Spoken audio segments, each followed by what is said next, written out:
नमस्कार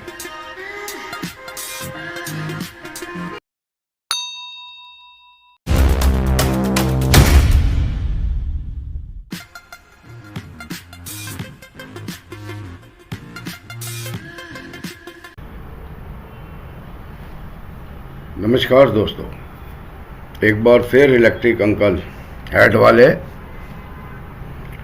आपकी solar power projects series की वीडियो लास्ट जो है कह सकते हैं इसको डिजाइनिंग के 20 पैनल 250 वाट का एक पैनल, इसको यूज़ करते हुए हम 5 किलोवाट से किस तरीके से आगे एरे बनाएंगे 20 पैनल्स का, फिर उन एरेस को कंबाइंड करेंगे। सपोज 10 एरे बनाए हमने, कितना हो गया 50 किलोवाट, 10 एजेबी आ गई, ठीक। या ये जो 10 एरे हैं हमारे, उससे हम 1 एजेबी के ऊपर जा सकते हैं, ठीक है। तो 50 किलोवाट के लिए एक एजेबी बन गई हमारी एरे जंक्शन बॉक्स। 10 एरे, एक एरे 20 पैनल का 250 वाट, तो ये हो गया 50 किलोवाट के लिए एक एजेबी हो गई हमारी। तो हमें कितनी एजेबी की जरूरत पड़ेगी? 20 एजेबी चाहिए हमें 1 मेगावाट के प्रोजेक्ट के लिए। एक एजेबी के ऊपर 10 एरे, एक एरे की सप्लाई होगी 5 किलोवाट, तो 50 किलोवाट के लिए एक एजेबी हो जाती है हमारी। तो हम क्या करेंगे, 10-10 एजेबी को 2 पार्ट में करके आगे 500 केवीए के 2 इन्वर्टर लगाएंगे। उन 2 इन्वर्टर्स को हम पैरेलल में आगे चलाते हैं। तो मेरे पास थोड़ी सी क्लिप्स हैं, उसके जरिए मैं आज आपको समझाता हूँ। और दोस्तों, हर बार एक रिक्वेस्ट करता हूँ कि इसको शेयर ज़रूर करें ताकि ज़रूरतमंद बच्चों तक ये पहुँचे। सब्सक्राइब करें, शेयर करें, बेल आइकॉन दबाएं ताकि नेक्स्ट नोटिफिकेशन मिल सके। क्यों, इसके बाद मैं थोड़ा सा चेंज ओवर करूँगा अपने को, थोड़ा इलेक्ट्रिकल सर्किट्स पे आऊँगा, ऑटो सर्किट्स पे आऊँगा, वाटर टैंक का फ्लो सर्किट्स बनाऊँगा जैसे, और ऑटो हैंड फ्री सैनिटाइज़र, ये छोटी छोटी चीज़ें जो काफ़ी पीछे मेरी रह गई हैं, इनको मैं दोबारा से स्टार्टअप करूँगा। आर्डुइनो उनो प्रोग्राम बेस्ड वो भी बनाऊँगा, बिना आर्डुइनो प्रोग्राम बेस्ड भी बनाऊँगा। तो आप नोटिफिकेशन के लिए ना ज़रूर बेल पुश करें। So let us start. तो दोस्तों, मैंने पीडीएफ में ये क्लिप बना रखी है अपने पुराने ऑटोकैड डिज़ाइंस की। तो ये आप जो देख रहे हैं, ये पीडीएफ फॉर्मेट में 20 पैनल की एक क्लिप है। हर पैनल जो है 250 वाट का है, और इनकी जो है ना सीरीज़ बनती है। They are all connected to be in series. तो 20 पैनल मतलब 250 वाट, तो ये 5 किलो वाट का एक एरे बन गया हमारा। This is so called array of 20 panels, array number 1। और इसकी स्कीमेटिक भी नीचे किस तरीके से जाएगी देखिए। ये सपोज कीजिए आपने 5 किलो वाट का ही सिस्टम देना है, तो नीचे ये एजेबी है, 2 इनपुट है, एक स्पेयर रखते हैं, एक ख़राब हो जाए तो दूसरी ले ली। बीच में 1000 वोल्ट का हमने वो दे दिया, तो 250 वाट। इसकी जो VMPP वोल्टेज है वो 31 पॉइंट समथिंग है, 6। तो टोटल मिला के ये बन जाती है 630 वोल्ट जब हम सीरीज़ में बनाएंगे। एम्पेयर वही रहेगी 8 एम्पेयर्स। तो वो अब नीचे आता है करंट हमारा, तो हम 1000 वोल्ट का DC डिस्कनेक्टर दे देते हैं क्योंकि 630 वोल्ट की है हमारी, और 10 एम्पेयर की इसकी कैपेसिटी दे देते हैं। फ्यूज़ दे देते हैं 10 एम्पेयर का। और एक इसमें ना जो एक्चुअल जो बनती है एरे जंक्शन बॉक्स, उसमें SPD ज़रूर लगानी होती है, और सर्ज प्रोटेक्शन डिवाइस, कोई लाइटनिंग इफेक्ट हो जाए, कोई बात हो जाए, तो उसके लिए ये एक एरे हमारा परफेक्ट बन जाता है। अब हम क्या करते हैं, ये जो एरेज हैं ये हम बना लेते हैं, सपोज कीजिए 10, तो हमारे पास कितना हो गया 50 किलोवाट। कॉम्बिनेशन ऑफ एरेज को कंबाइन करना है हमें। तो उन 10 एरेज के लिए हम एक एजेबी बनाएंगे, तो उसके अंदर जो इनपुट हो जाएंगी वो 11 रख लेंगे या 12 रख लेंगे, 1-2 स्पेयर रख लेंगे। तो इस हिसाब से ऑर्डर करना होता है। और हर एक उसकी रेटिंग होती है वही 630 वोल्ट इनपुट की, जो 11 आएंगी। तो इसको जो है ना सीरीज़ में बनाना है हमको। ये जो स्केच बनाया ये एक लाइन डायग्राम टाइप है। अदरवाइज़ क्या होगा, दो तार आएंगी यहाँ से, एक पॉजिटिव एक नेगेटिव, फर्स्ट पैनल से एक आएगी और लास्ट के पैनल से एक आएगी, सीरीज़ जब हम बनाएंगे, और वो इसके अंदर हमारी AJB में चली जाएगी। उसके बाद आ जाते हैं हम इन्वर्टर पर। AJB से जाते हैं हम इन्वर्टर पर। अब इन्वर्टर से आपको 3 फेज सप्लाई चाहिए। ये 5 किलोवाट का सिस्टम है। ये हमारा ही डिज़ाइन किया हुआ है, एक फॉरेन कंट्री में मिस्टर एरिक हैं, उनके लिए बनाया गया था ये। और इसमें बैटरी बैकअप भी दे सकते हैं इन्वर्टर के साथ। आपके जो है इन्वर्टर आ रहे हैं हाइब्रिड इन्वर्टर्स, जिसमें बैटरी, सोलर और ग्रिड तीनों कनेक्ट हो जाती हैं। तो ऑप्शंस हैं तीनों आपके पास। अब ये डिपेंड करता है क्लाइंट के, वहाँ पे सिंगल फेस है तो सिंगल फेस इन्वर्टर मंगवा लीजिए, 3 फेस है तो 3 फेस मंगवा लीजिए। इन्वर्टर ने उसको 3 फेस में कन्वर्ट कर देना है। तो ये हो गया आपका एक एरे का डिज़ाइन कंसेप्ट। ये लिंक मैंने ना डिस्क्रिप्शन में डाल दिया, इंग्लिश वाली में तो डाल दिए हैं। अब ये हिंदी की डबिंग कर रहा हूँ जैसे तो मैं हिंदी वाली में भी है लिंक्स आपको दे दूँगा सारे। तो आप इनके प्रिंट आउट निकालें, इनको स्टडी करें। और आजकल जो आ रहे हैं पैनल 300, 350 वाट, और अभी तो बहुत जल्दी ट्रीना वाला 550 वाट का पैनल निकाल रहा है। उसमें क्या जगह बहुत बचती है हमारी, स्पेस कम लगता है। पहले 5 एकड़ लगता था 1 मेगावाट पे, अब 4 एकड़ में हो जाता है। क्यों? पैनल्स की रेटिंग्स बढ़ गई हैं। पहले 250, 150, 200 वाट के आते थे। 250 वाट मैक्सिमम था जिन दिनों में डिज़ाइनिंग की। अब 350 वाट के करीब आम मिल रहे हैं, आगे 500, 550 वाट के आ रहे हैं। तो AJB में क्या है, जैसे अब इसमें सिंगल एरे है तो 1 इन हो गई 1 आउट हो गई। बट जब हम इनका कम्बिनेशन करेंगे तो 10 इन होंगी 1 आउट होगी। So this is the combination of panels to make 1 array. ये 5 किलोवाट का एक एरे है।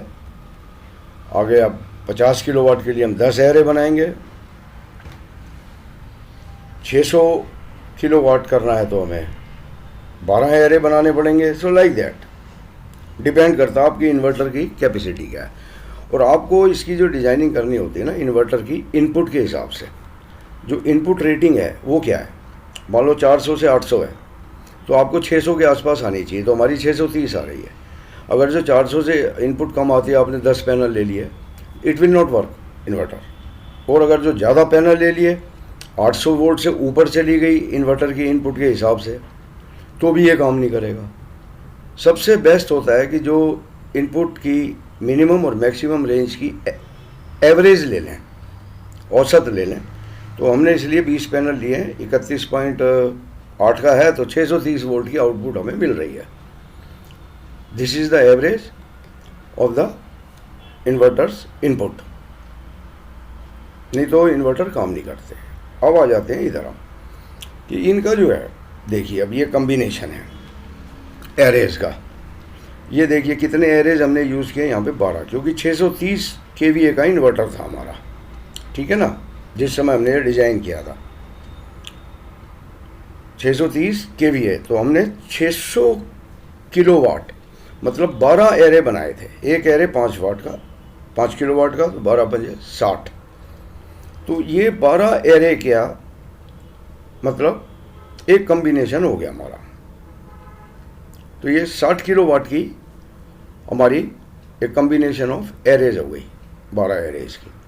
AJB उस हिसाब से हो गई। देखिए इसमें 12 इनपुट हो गई, एक आउटपुट चली गई।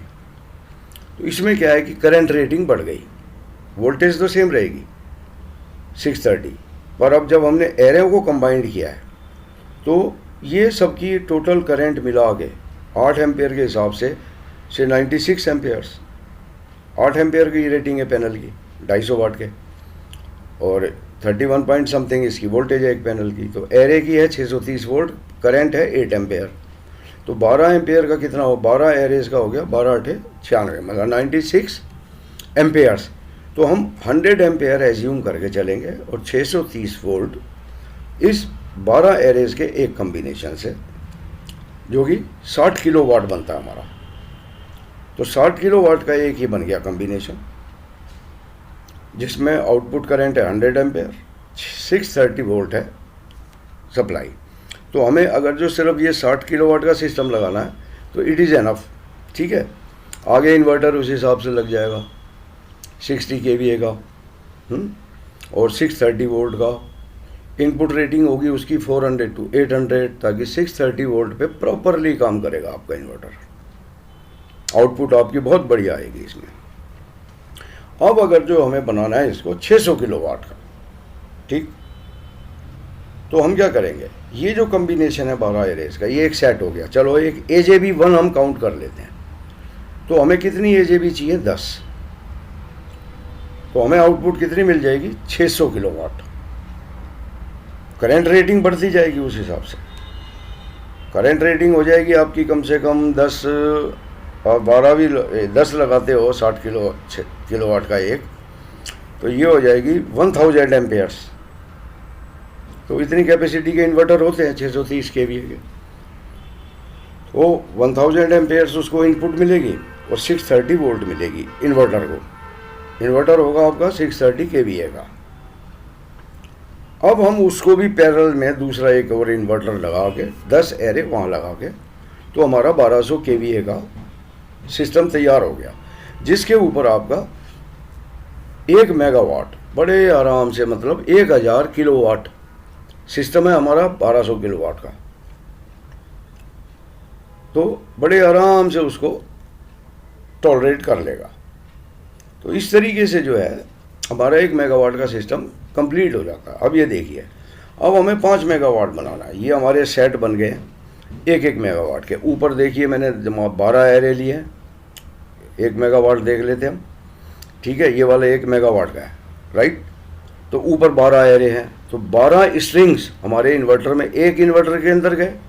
नीचे वाले पोर्शन में फिर 12 हैं, 12 स्ट्रिंग्स फिर एक इन्वर्टर में गए, 10 कह लीजिए। तो 60 किलो वाट का एक हो गया।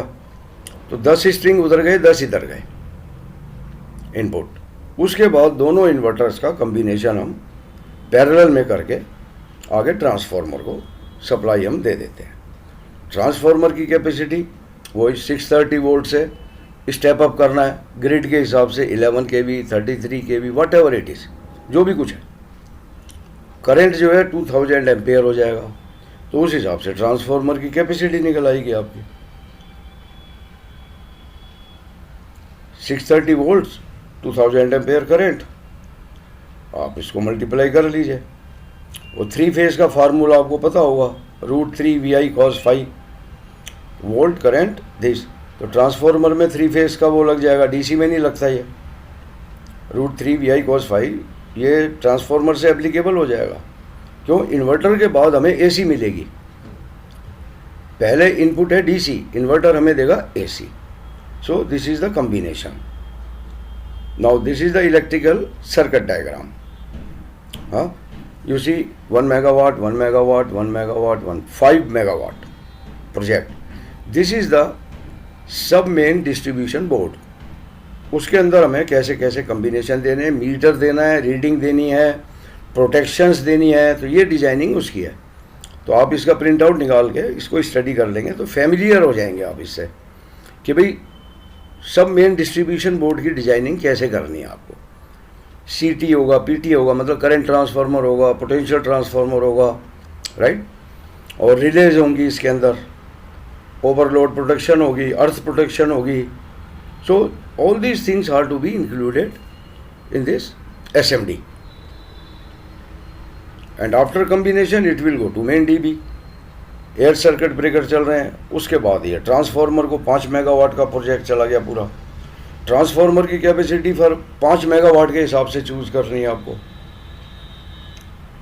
करंट और आउटपुट वोल्टेज को देखते हुए कि भाई टोटल करंट कितना लेना है ट्रांसफार्मर ने, कितना आपको वो देना है। सो लाइक दैट ये डिजाइनिंग कंसेप्ट्स हैं। बाकी जो इसके अंदर टर्म्स, कंडीशन, सेफ्टीज, प्रोटेक्शंस जो भी यूज़ हुई हैं वो मैंने लिख रखी है। इसका प्रिंट आउट निकालें, मेरे डिस्क्रिप्शन से लिंक मिल जाता है। आप इसको फाइल करें 4-5 पेजेस को, इनको थोड़ा सा स्टडी करें। So this is the designing concept. और जब आप डिज़ाइन कर लेते हैं तो एग्जीक्यूशन आपके लिए कोई बड़ी चीज़ नहीं होती। यू नो, ड्राइंग जो है ना, ये इंजीनियर्स की लैंग्वेज है। Drawing is the language of engineers. आपके पास ड्राइंग है ना, आप हवाई जहाज बना लो। एक इंजीनियर के अंदर इतनी कैपेबिलिटी होनी चाहिए कि ड्राइंग्स को स्टडी करना, ड्राइंग्स को समझना, और ड्राइंग्स के हिसाब से जब समझ लिया उसको एग्जीक्यूट करवाना। तो ये रिस्पॉन्सिबिलिटीज़ हम इंजीनियर्स की आती हैं। तो ये जो वीडियो है ना, देखो जो इस फील्ड में है ऑलरेडी उनको सब पता है। मैं ये बना रहा हूँ जो नए हमारे फ्रेश इंजीनियर्स आ रहे हैं उनकी नॉलेज के लिए, कि वो सोलर फील्ड को चूज़ करते हैं, तो उनके लिए ये ट्यूटोरियल बहुत ज़रूरी है कि वो इसको स्टडी करें। मैंने 7 वीडियोस की सीरीज़ बनाई है। पीवीसीस को कैसे यूज़ करना है, पीवीसीस में आपको ये ड्राइंग मिलेंगी, आप ऑटोमेटिक जनरेट करेगा वो, उसको आप अपने मैनुअल से कंपेयर करें। भाई पीवीसीस में कोई चीज़ कम तो नहीं, या आपने तो कोई कमी नहीं छोड़ी। हमेशा खुद से क्रॉस क्वेश्चन करें, सेल्फ चेक करें अपने को। इंसान अपनी गलती कम पकड़ पाता है, तो क्रॉस चेक में पकड़ में आती है। हम जो करते हैं, हम सोचते हैं हम ठीक हैं, बस हम अपनी गलती नहीं पकड़ सकते, दूसरा पकड़ेगा उसको। सो प्रोसीड लाइक दैट। और उम्मीद करता हूँ लर्न करेंगे। कोई भी कमेंट है, कोई भी चीज़ आपने पूछनी, मेरा व्हाट्सएप नंबर है, ईमेल एड्रेस है डिस्क्रिप्शन में। तो दोस्तों, उम्मीद है शायद कुछ थोड़ा तो समझ आया होगा इसमें से। मेरे बताने का तरीका भी कुछ इसी तरीके से है। तो कोशिश कीजिए, मेरे कर्सर को वॉच कीजिए, कहाँ कहाँ जा रहा है, कैसे कैसे ये कर रहा है। बोलने पे कम ध्यान दीजिए, क्या मैं बोल रहा हूँ क्या नहीं बोल रहा हूँ। तो बस थोड़ा सा कर्सर की तरफ थोड़ा ध्यान देंगे तो आगे आगे प्रोसीड कर सकते हैं। सो अगेन वही request, subscribe, share, push bell icon for the future notifications. Share करेंगे तो ज़रूरतमंद बच्चे, अंडर पॉवर्टी लाइन जो बच्चे हैं, उनको हेल्प मिलती है इससे। So hope you will do so. Thank you. मिलते हैं फिर अगली वीडियो में।